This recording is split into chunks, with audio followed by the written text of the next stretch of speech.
turning off all the alerts from every dang app I have. Yeah, I'll probably get a couple of emails during this presentation that'll ding, but not sure how to turn that stuff off. All right, let me try something. Let's see if this works. New window. All right. Downloads. Let's see if we can make this happen. I think I just found the hidden secret. Beautiful. Let's see. Oh, yeah, we got a second window now. That's all we needed.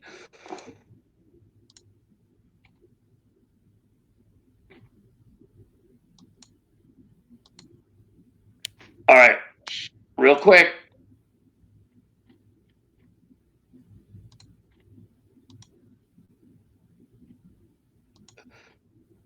Do you see it?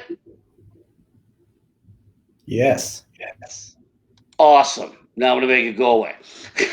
All right. All right, I am waiting for word from Brock. You were going to make it a little bigger, I think, eventually, right? Yeah. Good. Yep. I got to do that separately. Where is that button? Come on. There it is. Plus. There we go.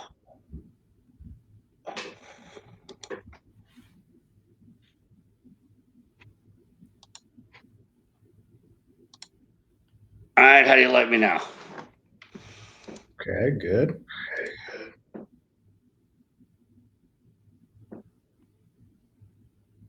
Yeah, we're going to have to leave it there. Alrighty. So, to all the guys out there watching, welcome to our third monthly webinar.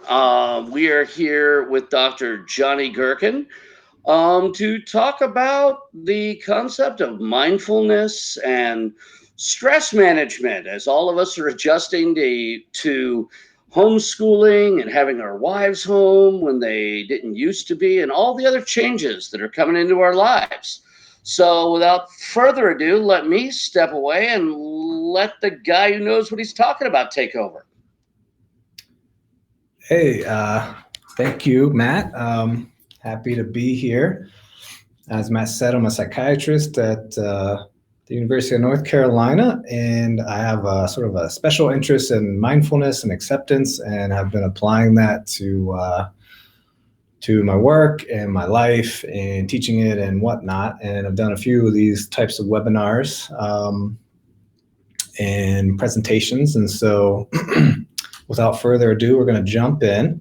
What I've called this presentation is present moment awareness. And of course, no prescriptions are ever written on paper like the one there that you see, but that's how it used to be. And or to do this all day and as needed if it really resonates with us. So Matt, you can go to the next slide. What we're going to do first is I'm going to guide a combined practice. It's a 3-minute breathing space linked to a compassion practice. So that'll take us about 8 minutes. And if you're at home in a quiet space, then you can participate. If you are currently, fending off the kids and doing what they need while you're watching this, well, then maybe come back to this at a later time because I know we're recording this. And then the next thing we're going to do is I'm going to unpack what I mean by present moment medicine or present moment awareness, describe it. And this is to really support more effective parenting and just more effective presence no matter what you're doing.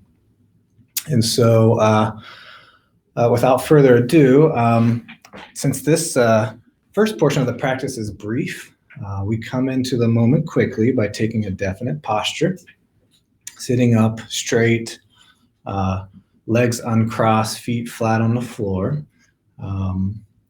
And First thing we'll do is make sure your spine is erect but not stiff, shoulders back but down.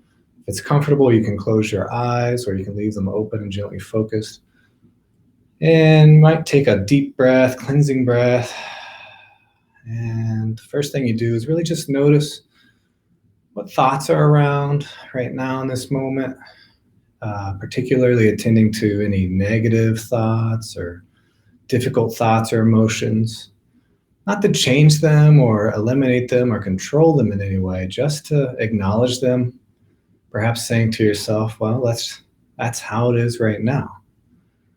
And then similarly, we check in on emotions. We may use a few words to describe, I'm having some anxiety, I'm having some anger. Again, just acknowledging that's how it is right now. And then finally, just checking in on bodily sensations. Again, just acknowledging them. And that's just how it is right now. And now, just very quickly there, we've stepped out of autopilot. And the next thing that we're going to do once out of autopilot is turn our attention, our awareness to a singular object. And for this brief practice, that's going to be the breath. And what we do now is we just really turn our attention to our abdomen, our bellies. We allow our belly to be soft and we really tune into the movement there with each breath, noticing the increasing pressure in our abdomen and its expansion with each in-breath, the pause, and then the decreasing pressure and contraction with each out-breath, a pause.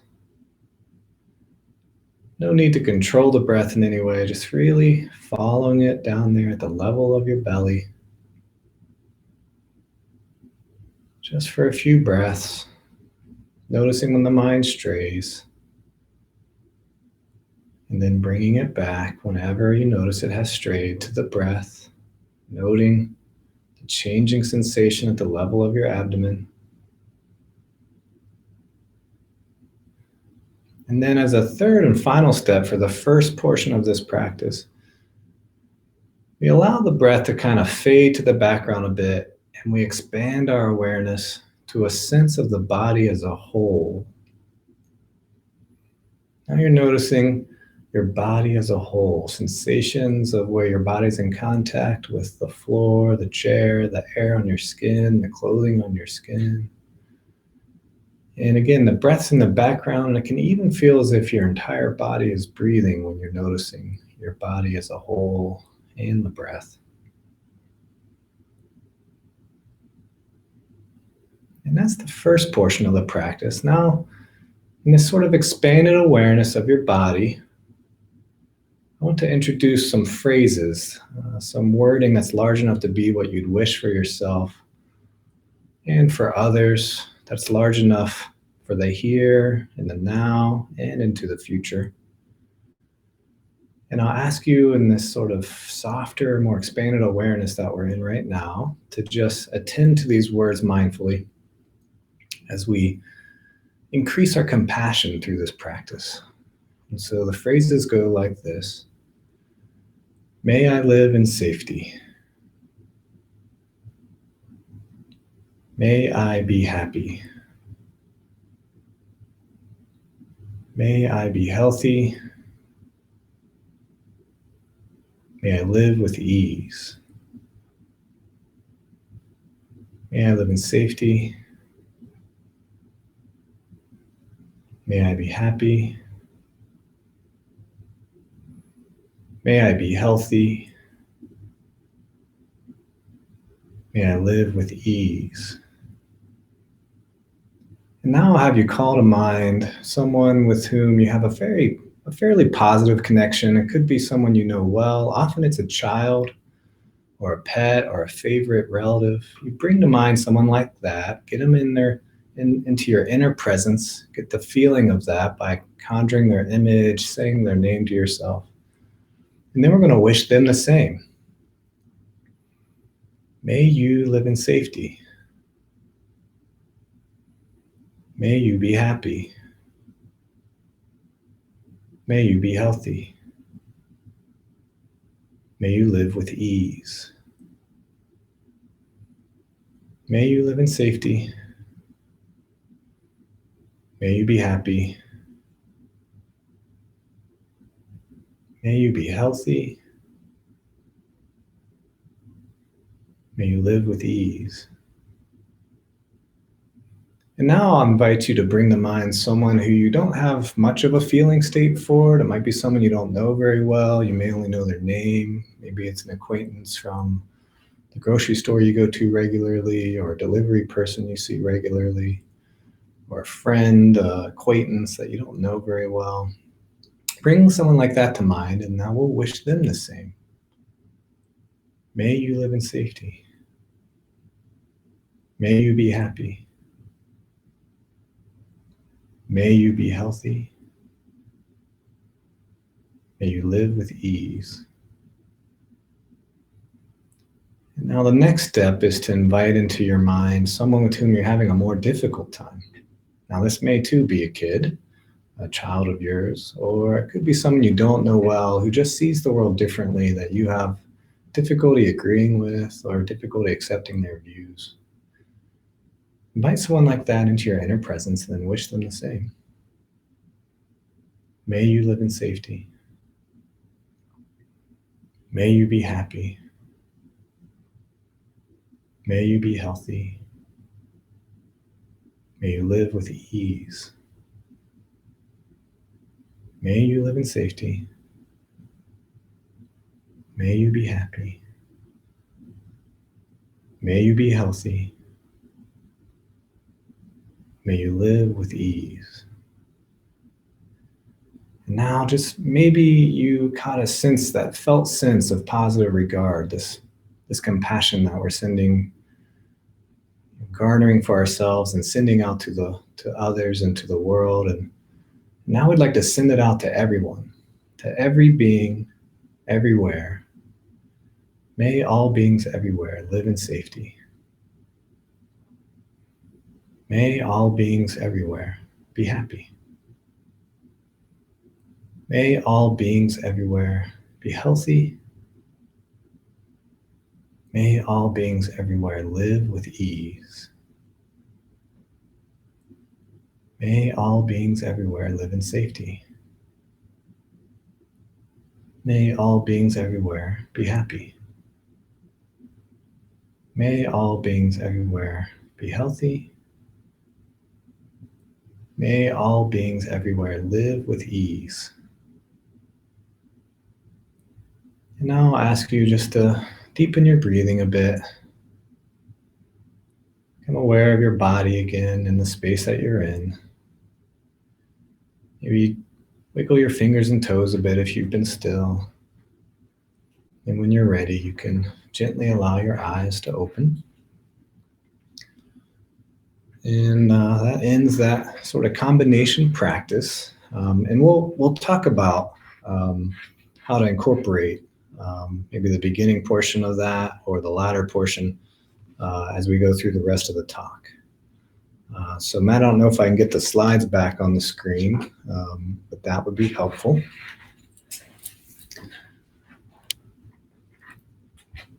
So I stole this off of the website. Parenting, I think, requires a lot of mindfulness and compassion.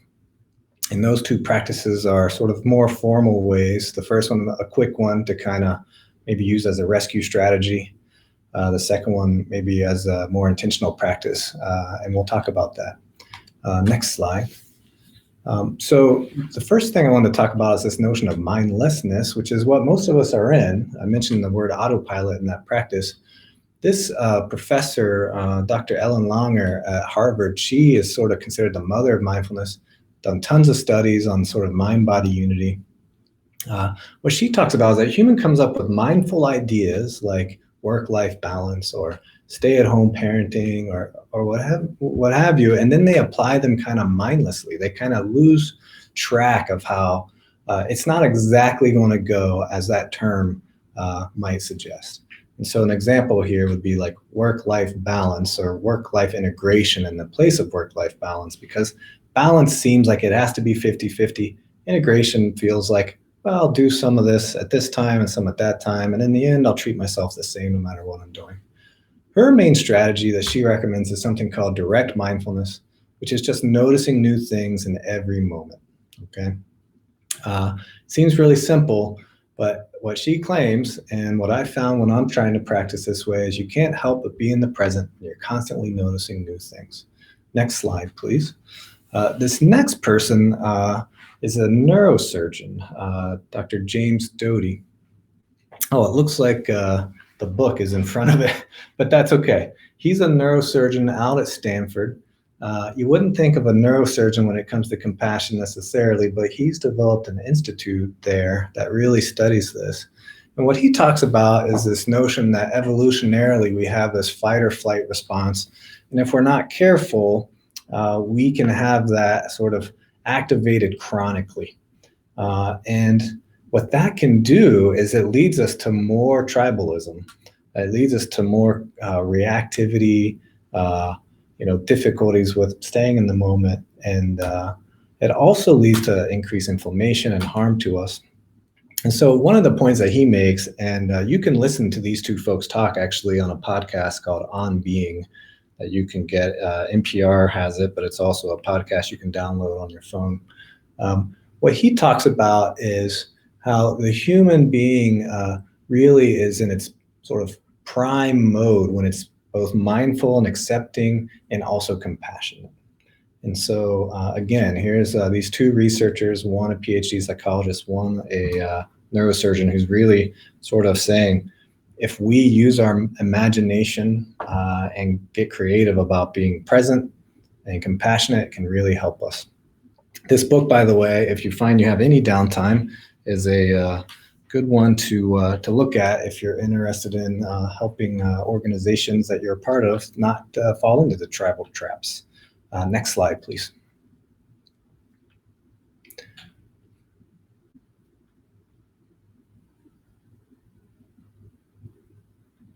Okay, so what I'm going to talk about a lot today is something called acceptance and commitment therapy, or ACT.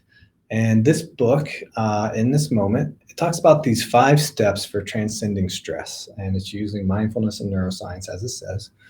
And what this book really does is it talks about how to retrain your brain through the integration of these 5 sort of steps. The book goes through and talks about the neuroscience of it a bit, and I won't belabor this, but again, it's sort of like the same thing I was just talking about, how the sort of the lizard brain, that is the basis of our sort of fight or flight survival system, has these reactions. And that's sort of a bottom-up way of paying attention moment to moment. And it makes our orienting and focusing and shifting our attention much more haphazard and reactive. This top-down kind of attention, which is what sort of we're trying to do with mindfulness practices, things like compassion practices, is a way to help us to keep the lizard from lashing out, right? Keeping us more present and more effective moment to moment. And so we can go to the next slide.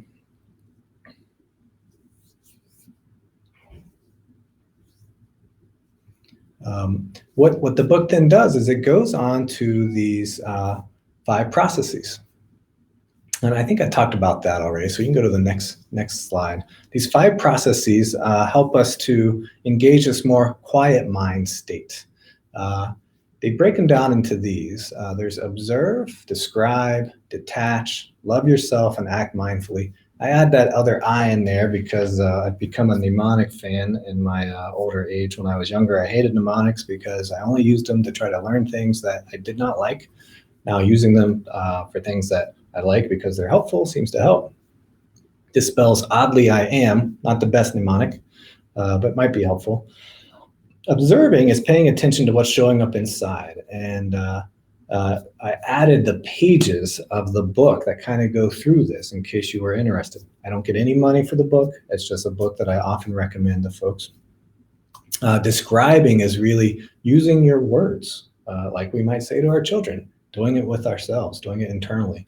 It's known that when we just simply describe a feeling state, it downregulates the old lizard brain. the amygdala, the emotional response. This is something that Billy Madison probably could have done better with, right? And so the next is detach, and this is partly sort of letting be what's already there, accepting what's showing up, and engaging in a broader perspective. It's already there, what's there. Accepting doesn't mean it's going to be there forever. It's not resignation. It's I see it as it is right now. And then sort of zooming out is sort of, if I take an eagle perspective of this, what direction, might I want to go? Love yourself is practicing releasing yourself from these sort of flaws that we're really focused on, the negative self narrative. And again, the book mentions a number of practices to help us with that. And then acting mindfully is living your life on purpose. So the first four really help you to stay present in the moment, more responsive, less reactive. And the last one is say, okay, and now what am I going to do? It entails contacting what's painful and often avoided, and then taking meaningful action. And this kind of approach really can help, I think, stay-at-home dads or anyone transcend our stress. Go to the next slide, Matt.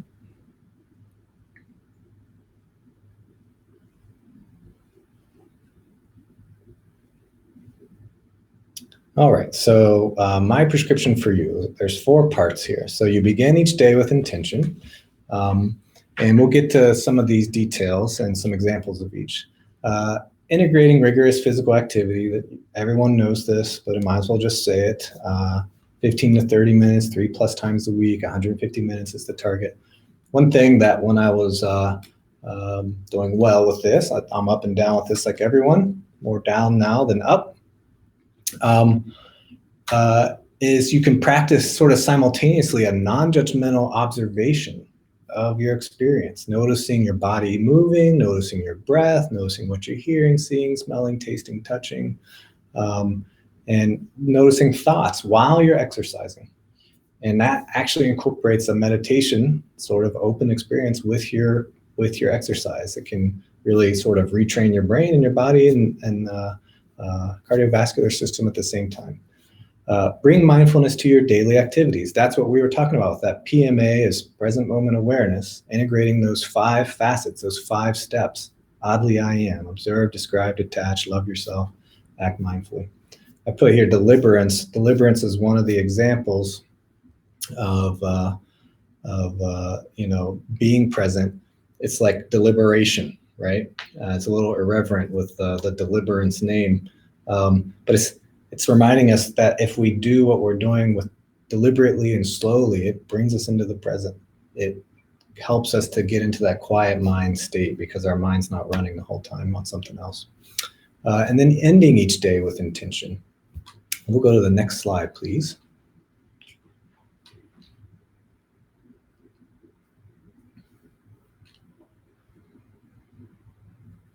All right, so beginning your day with intention. So again, the book is there in front of the slide already, but for people who are interested in a more formal mindfulness practice, and maybe they don't have time to seek out a teacher or join a group, right away, this book is really something that changed my life. It's really a how-to guide that's very straightforward for a more formal mindfulness meditation. And so if you wanted to, that could be part of starting your day with intention. It doesn't have to be that formal. It could just be sort of this practice called 1 in the morning, where you say, I'm grateful for my warm bed. I'm grateful for the roof over my head. I'm grateful for just whatever pops into your head. It just can be very simple. It could be the same thing every day. I'm grateful for my health, my family, this sort of thing.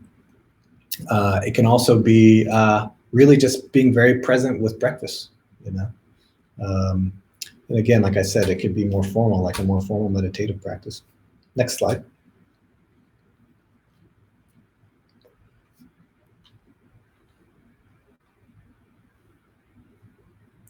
Okay, and then the idea of bringing mindfulness to your day, okay? And so this sort of is unpacking a little bit more of what we talked about with that book in this moment.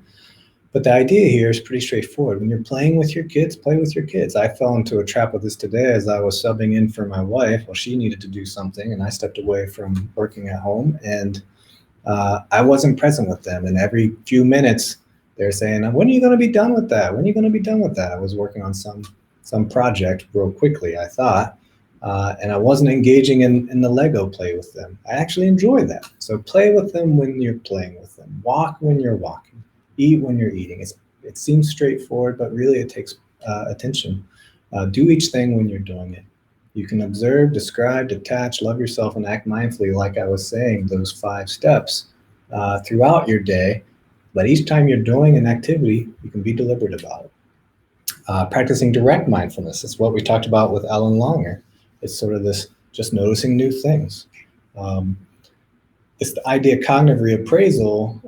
One thing that she studies is that if you sort of name things in helpful ways and label them, then now some of your work, housework, chores, they can become exercise if they're physically rigorous. We call it exercise, and our body responds to that. Taking your emotional pulse regularly throughout the day, and then using that information wisely. So we'll go to the next slide. What I mean by that is if you start to pay attention, you'll start to notice, like, where is it in your emotions where you start to tip over from sort of having thoughts to then feeling it in your body to then sort of acting out. And so first there's the emotions, and you start having thoughts, and your body starts to sense it, and then we start to react. And so the example here is that for some people, between 50 and 70% of their emotions or distress from emotions is where they start to notice that their body starts to feel it.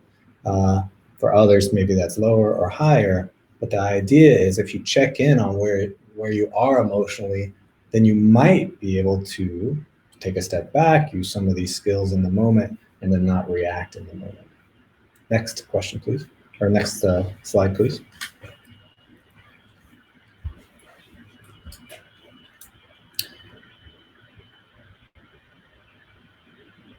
All right, so it looks like we have Bonnie Tyler already there. So the rescue strategies, be your own hero.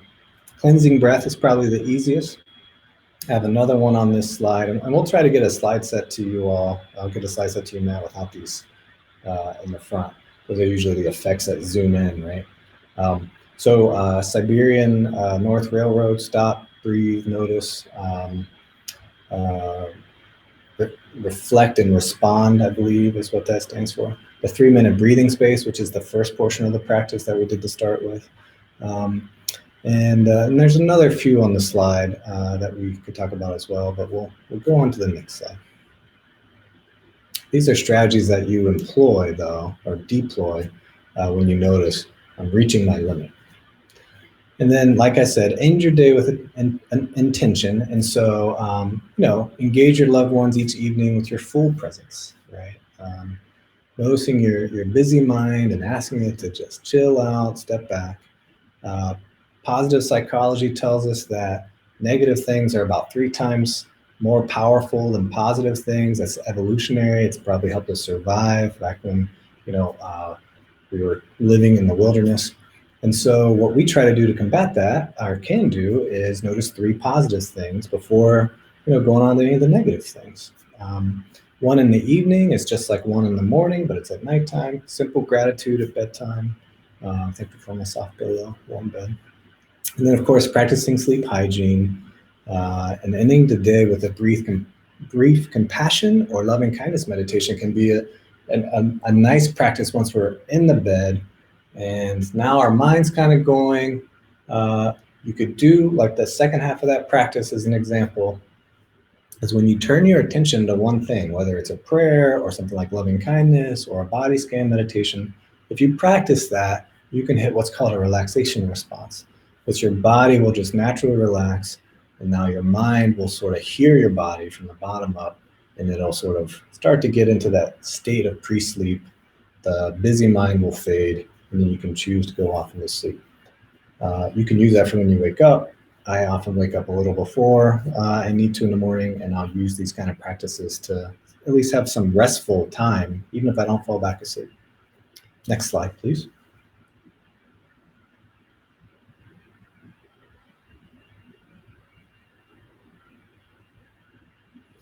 So that pretty much ends the presentation. I put this book here. Steve Hayes is one of the founders of acceptance and commitment therapy. This is a lengthy book. Let's say that you looked up the other book I gave you, you were really intrigued, and you really like this approach to integrating mindfulness and acceptance into your day-to-day life. If you wanted more information, this book is a really good one. And there's always therapists who can help us along as well if it got to that point. But this book is the latest, and he's really spent a lot of time and effort on writing to whoever's reading it to help them with these kind of changes and ability to pivot in their life. So that's really it. We can go to the final slide, Matt. You can reach out to me, anybody, via email if you have questions or would like some resources. I'm well known to send all kinds of Dropbox links to practices and transcripts and audio files and help people find, practitioners and other folks to work with. And so the picture's a little old, as you can tell, but I like it, so we're going to stick with it. But if anyone wants to email, that'd be great. And I thank you for your attention.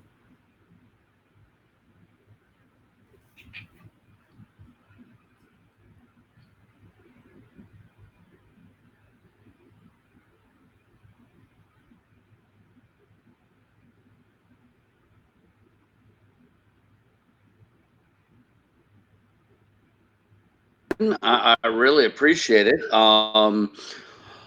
As many of the dads here, we've all got a house full of kids right now, so we didn't have a whole lot Mm-hmm. of people watching live. I was lucky enough to have my mom come over and watch the kids so that I could handle moderating. I've got two questions myself personally, Mm-hmm. that are the big ones, because we're all here in the trenches and we're all fighting this on a daily basis. And probably the biggest problem I have is in the moment. Um, Mm-hmm. I can be in the greatest headspace in the world, and I'm in the middle of doing something, and all of a sudden my 6-year-old runs in the room and screams the most irrational request that you can imagine at my head at the top of her lungs. And instantly my brain reacts just knee jerk, and it's defensive, and it's why are you bothering me and all the rest of it. And my thought is, what technique can we use in that moment that would enable me to maybe not snap, maybe understand that she has needs and concerns as well. It's just they don't align with mine. Mm-hmm. Yeah. Well, so I think that Thoughts? this one falls under the love yourself category, to be honest, because you are a human and you're going to have these reactions. You're not going to prevent feeling that. Um, what you can do is, with practice, more quickly catch it as it's coming online. And for a while, if you want to be intentional about it, you'll notice after you've done it, pretty soon, and then it'll get closer to where you start to notice during the uh, sort of portion of it. And then the idea is these approaches, we can't not feel our feelings. Like that's a normal feeling to have. That happens with me all the time, and I'm not even with my kids that all the time. And so it's sort of like we have to at the same time develop what it is that is taking care of ourselves so that we're in a decent headspace like you're talking about, and then be kind to ourselves when we make a misstep and you just quickly get back on. And so I want to sort of say, like, you can't really prevent that. What you probably can do is make it a little less frequent and sort of zoom out and figure out, okay, what makes it more likely for me to be in that space. Does that make sense? For me, one thing I'll No, add no, it is totally makes sense. one thing I'll add. Related, we've got somebody. Hold on one second. When our first child was pretty colicky, and my wife needs a lot of sleep, and so I was the one who got up with him all the time. I would basically, while rocking him, back to sleep 5 times a night, in my head, be breathing and doing loving kindness at the same time, envisioning my child because I was angry, right? But when I was doing that practice, it really, so you can get to that level where you integrate practices in the moment, but Mm-hmm. that doesn't work when you're sort of, in the mix, right? So anyway, sorry. Go ahead. Right. Which moves on to one of our viewers, Elevez, asked the question: if you feel your anxiety ramping up, what's the best way to like counteract that and calm it in the moment? Yep. I mean, I So, think that's something all of us struggle with.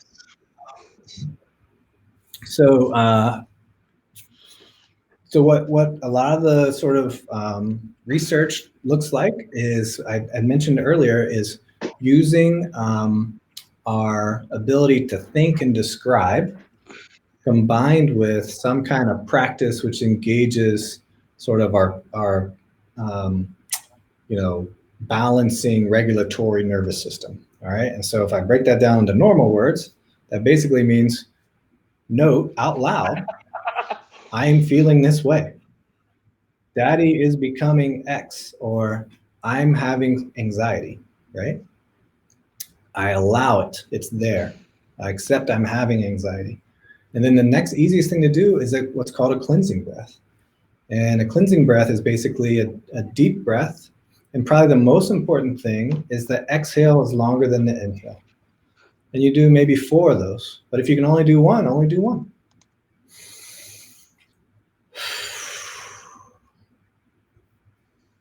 I'm feeling anxious. I'm feeling angry. Daddy's getting frustrated.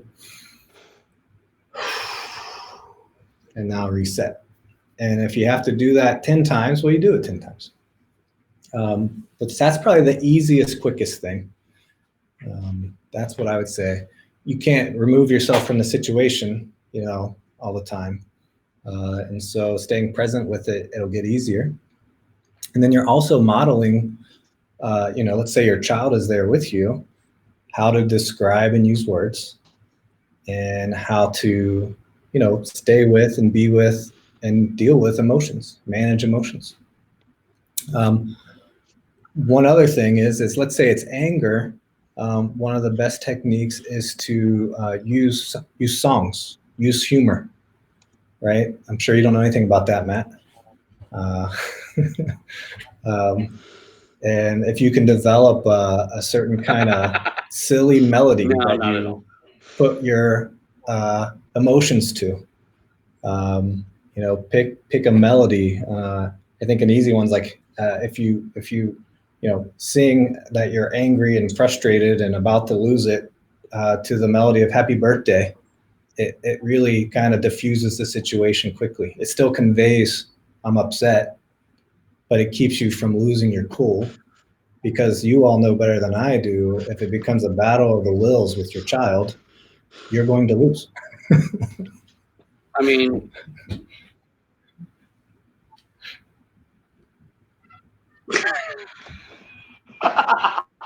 see, and this is how we all know that Dr. Gherkin is a dad, because he Yeah, understands that, because none of us have ever lost or ever won that battle.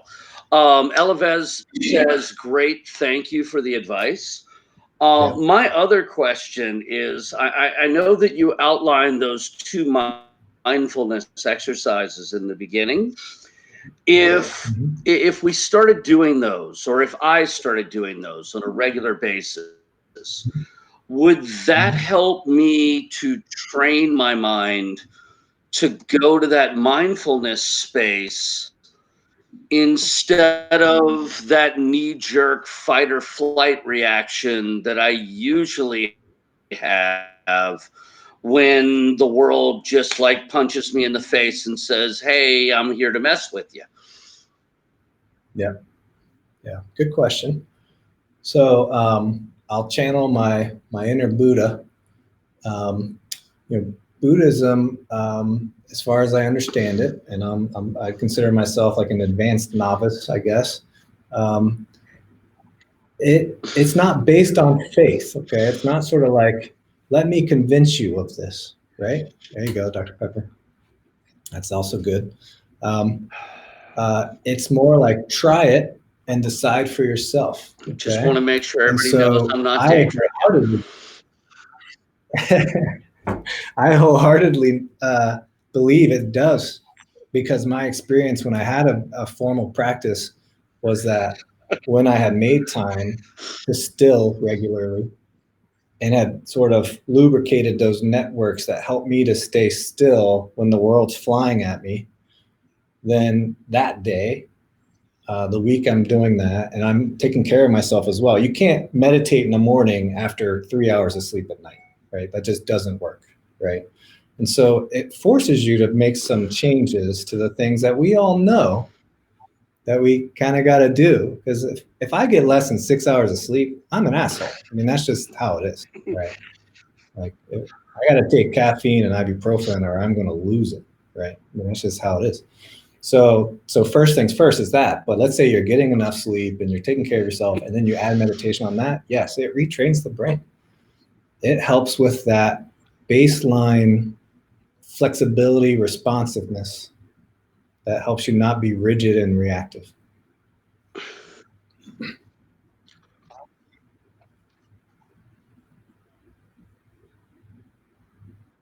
Yeah, because I mean, I can't lie. That's been the biggest part that has been hard for me is that I tend to be very reactionary versus proactive. I will wake up in the Mhm. morning, I'll be having a great day, and all it takes is two or three times of the kids jumping up and complaining about something that in my mind is completely unreasonable. But if I stop and think about it, to them it's reasonable. I mean, the world is much younger to them, so everything is a Yeah, really big deal. They haven't had 48 years to yeah, become numb. Um, and that reaction tends to escalate the situation. yeah. And I think that whole situation is exacerbated by the position that so many of us find ourselves in right now, where we're locked at home. The kids aren't Yeah, going to school. Suddenly, a whole bunch of us yeah, find ourselves being homeschoolers when that was never our plan. yeah. And worst of all, we're living in this world where we feel like we don't have control. Part of the hardest part for me is just that understanding that I have no control over the world right now. Um, Mhm. I don't know when my daughter's going to go back to school. Might be in 2 or 3 weeks. It might not be until next fall when she's in first grade. It might even be after that. It's not up to me. And Mhm. I find it really hard to operate in a world where I don't have control over what happens around me. And I feel like, the Yeah. mindfulness and just being in the moment can potentially get my brain to get away from that thought and Mhm. focus a whole lot more on what I can control. Mhm. And I hope it does that same thing for a lot of our other dads. We didn't have a huge live audience for this one. Hopefully, we'll have bigger audiences in the future. But honestly, we're all stay-at-home dads. None of us are in charge. We all run our lives based on the schedule of our Mhm. kids, and we do what we can. That's the reason that we make these available for replay for everybody, not just the members of our network, but for anybody out there that wants to look. You can go to our YouTube page for the National At Home Dad Network, or you can go to our public Facebook page for the National At Home Dad Network. And this video, as well as the two previous videos, the two prior webinars are easily available for anybody to watch, and we hope that you guys all benefit. I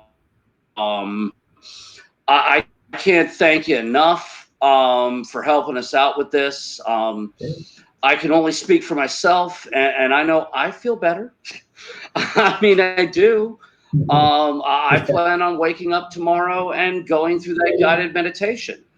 And I want to let Yeah. everybody know that in the comments underneath this post, we will make sure that we post the actual text of both of those guided meditations so that you can print them out, look at them, read them, memorize them, and hopefully integrate them into your normal life. Hold on, we got a quick comment. Okay.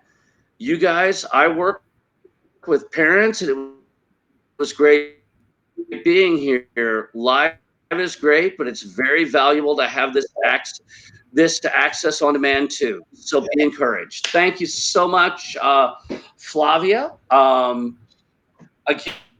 Again, we're doing what we can. We're trying to bring our message out there to everybody, and that's that, we're here to do what's best for the dads and for the kids and for all the other people out there. So, on that note, if you got anything in closing, Dr. Gherkin, feel free to let people know. If not, say your goodbyes, and we're going to let YouTube have their bandwidth back. Yeah. No, thank you, everybody. Email me if you want to reach out for any resources.